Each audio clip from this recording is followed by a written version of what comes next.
اس کو اس کے فرشتوں کو گندگی کی طرح پھینک دیا گیا۔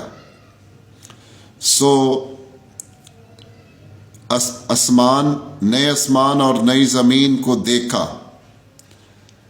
ابھی میں نے آپ کے ساتھ آسمان کی بات کی ہے، اس کے بعد زمین کی بات کرتے ہیں مختصر۔ اس زمین پر کیا نہیں ایسا ہوتا جس سے ہمیں غصہ آتا ہو۔ اگر آپ ایک حقیقی مسیح ہیں، سچے انسان ہیں، تو آپ دنیا میں بہت ساری چیزیں یعنی اس زمین پر بہت سارے ایسے کام ہو رہے ہیں جس سے آپ اریٹیٹ ہوتے ہیں، جس سے آپ کو نفرت ہے۔ اگر آپ خدا کی صحیح تعلیم کو ماننے والے ہیں تو آپ ان باتوں سے عاری ہیں اور آپ نہیں چاہتے کہ یہ سارا کچھ زمین پر ہو۔ کلام مقدس میں لکھا ہے انسان کی بدی جو ہے وہ زمین پر بہت بڑھ گئی۔ اس وقت بھی ایک بہت تباہی آئی تھی جب خدا نے طوفان نوح بھیجا تھا۔ اب بھی ایسا ہی ہونے والا ہے، سب چیزوں کا خاتمہ ہونے والا ہے، سب چیزوں کا خاتمہ ہونے والا ہے۔ لیکن گڈ نیوز یہ ہے ہمارے لیے، اچھی خبر یہ ہے، جو بیٹے بیٹیاں بہن بھائی میرے دوست جنہوں نے نجات پائی ہوئی ہے، جو بچ گئے ہیں، جو اس کے ساتھ وفاداری سے چلتے ہیں، کلام مقدس کے مطابق زندگی گزارتے ہیں، ان کو پریشان ہونے کی ضرورت نہیں ہے۔ ان کو نہیں پریشان ہونے کی ضرورت، کیونکہ وہ بچے ہوئے لوگ ہیں۔ کلام مقدس میں لکھا ہے، یہ آیت اکثر میرے ذہن میں آتی ہے، میں اس پر آنے والے دنوں میں خدا کا کلام بھی پیش کروں گا۔ اب جو یسوع مسیح میں ہیں ان پر سزا کا حکم نہیں، جو یسوع مسیح میں آ گئے ہیں، جنہوں نے یسوع مسیح کو پہن لیا ہے، ان پر سزا کا حکم نہیں، دوسروں پر سزا کا حکم ہے، کیونکہ وہ اس کی نظر میں مجرم ہیں۔ بیٹیوں بہنوں بھائیوں، سب چیزوں کا خاتمہ جلد خاتمہ ہونے والا ہے۔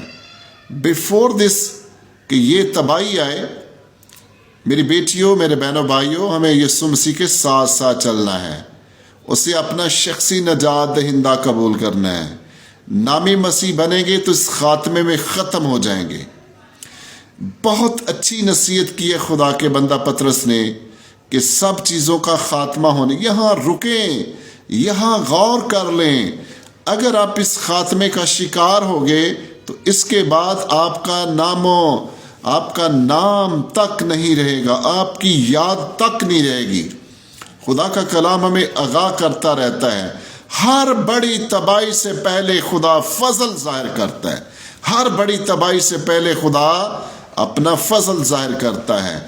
ابھی وہ فضل دکھا رہا ہے، ابھی وہ رحم کر رہا ہے، ترس کھا رہا ہے، تو آپ اس فضل کو قبول کرتے ہوئے بچ سکتے ہیں۔ اور لکھا گیا تم بھی کیا کرو، تم بھی ہوشیار بیدار دعا کرنے کے لیے تیار۔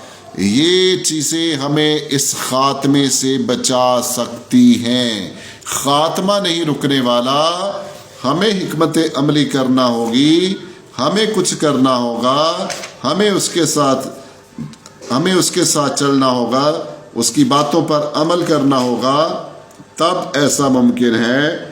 کیا لکھا گیا؟ اس خاتمے سے بچنے کے لیے کچھ کرنا ہوگا۔ کون سی وہ باتیں ہیں؟ پس ہوشیار، کہیں ابلیس نہ ورگلا لے، کہیں آپ اس کے پیچھے نہ چلے جائیں۔ پس تم کیا رہو؟ پس تم ہوشیار اور دعا کرنے کے لیے تیار، ہوشیار رہو۔ افسوس یہ ہے کہ ہمارے بہت سارے مسیح بہن بھائی ہوشیار، بڑے ہوشیار بنتے ہیں، اپنے عزیزوں کو دھوکہ دینے کے لیے، اپنے قریبی ساتھیوں کو دھوکہ دینے کے لیے، کرپشن کے لیے تیار رہتے ہیں۔ لیکن کلام مقدس میں لکھا گیا ہوشیار ہو، ابلیس اور اس کے حملوں سے بچنے کے لیے ہوشیار رہو۔ ہوشیار رہنا ہے روحانی زندگی گزارنے کے لیے، ہوشیار رہنا آپس میں بڑی محبت رکھنے کے لیے۔ ابھی موقع نہیں ہے اتنا زیادہ اس پر اور زیادہ بولوں، پھر کہتا ہوں سب چیزوں کا خاتمہ ہونے والا ہے۔